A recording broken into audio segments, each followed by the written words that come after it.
Picture this, because I'm almost certain this happened to you recently. It's Friday, around 5:30 p.m. You've just wrapped up a long work week, 40, maybe 45 hours. Your body is in your car or on the train, but mentally, you're completely drained. Your brain is fried. You're heading home, and the thought of cooking feels unbearable, like climbing a mountain after running a marathon. So instead, you reach for your phone. You open a delivery app. You order something easy, maybe pizza, Thai food, burgers. Total? Around $40 to $50 with delivery and tip. You get home. You open a drink, maybe a beer or a glass of wine, just to relax a bit. Then you drop onto the couch and start watching something, not even because you love it, but just to escape. Just to shut your brain off. And you tell yourself, I deserve this.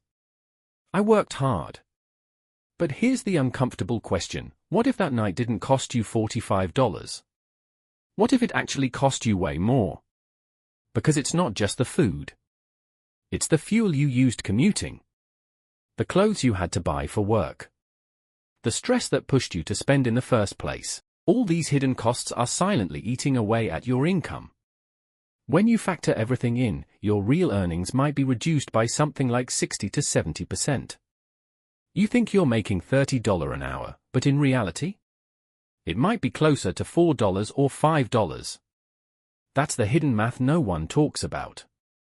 My name is Bobby, and I spend a lot of time thinking about the invisible systems that control how we live and work, especially the ones that keep us stuck in cycles we barely question. If you've ever looked at your paycheck and wondered where all the money went, if you feel like you're working harder than ever but your savings aren't growing, then this is something you need to understand. Because today isn't about investing or budgeting. This is about a kind of financial illusion, one that almost everyone falls for. Every time you accept a job based only on salary, you might be miscalculating your real worth. So let's break it down. Here's the core idea we're all taught growing up, your value equals your salary. If you earn $65,000 a year, that's about $30 to $31 per hour. Sounds solid. Respectable. Like you're doing okay. But here's the problem.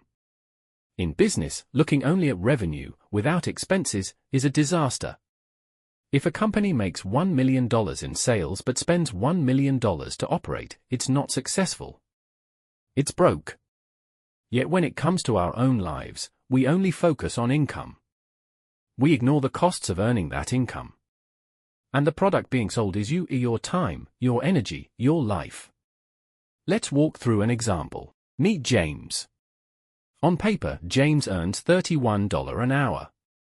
But before he even sees that money, taxes take a chunk. Federal, state, contributions, suddenly that drops to about $24. That's already a big cut. But now we go deeper. We look at work-related expenses, the costs he pays just to have that job. First, commuting. Gas, car maintenance, insurance, or public transport. Thousands per year just to get to work. Let's say around $4,000 annually. Then, appearance.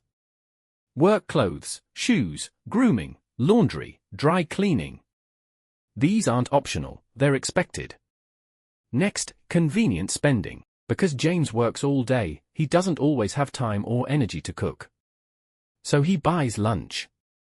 Coffee. Snacks. Maybe pays for services like dog walking.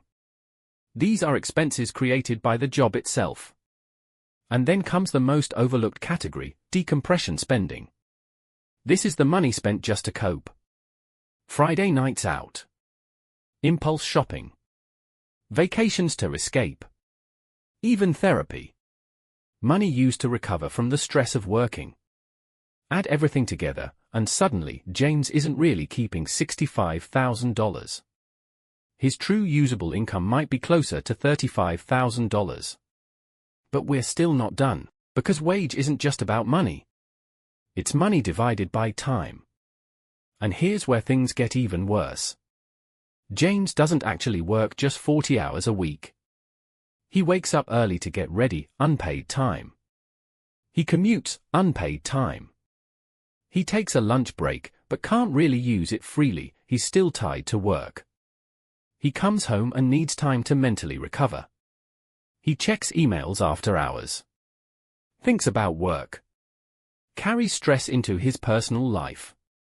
All of this is time consumed by the job, but not counted. When you add it all up, he's not working 40 hours. It's closer to 55 or even 60 hours per week dedicated to work. Now let's do the real calculation. Take his adjusted income, about $35,000. Divide it by the true number of hours spent per year, roughly 3,000. Suddenly, that $31 per hour job becomes $10 an hour. Maybe $8. In some cases, even less. That's the reality. And in certain situations, someone with a simple job, less stress, no commute, fewer expenses, could actually be earning more per hour of life. This is the hidden trap. You're operating like a business, but with terrible margins. You're generating income, but your costs, financial and emotional, are too high. You're running fast, but not getting ahead. Now, this might sound discouraging. But the point isn't to make you feel stuck. It's to make you aware. Because once you understand your real hourly value, everything changes. Imagine your true rate is $10 per hour. You walk into a store. You see something for $100. It doesn't cost $100 anymore. It costs 10 hours of your life. 10 hours of commuting, stress, emails, and exhaustion. And suddenly, you start asking a different question: is this really worth it? Most of the time, the answer becomes no. This also explains something else: why promotions don't always make you better off. You get a raise, more money. But also more stress. Longer hours. More spending to cope. And sometimes, your real hourly value actually goes down.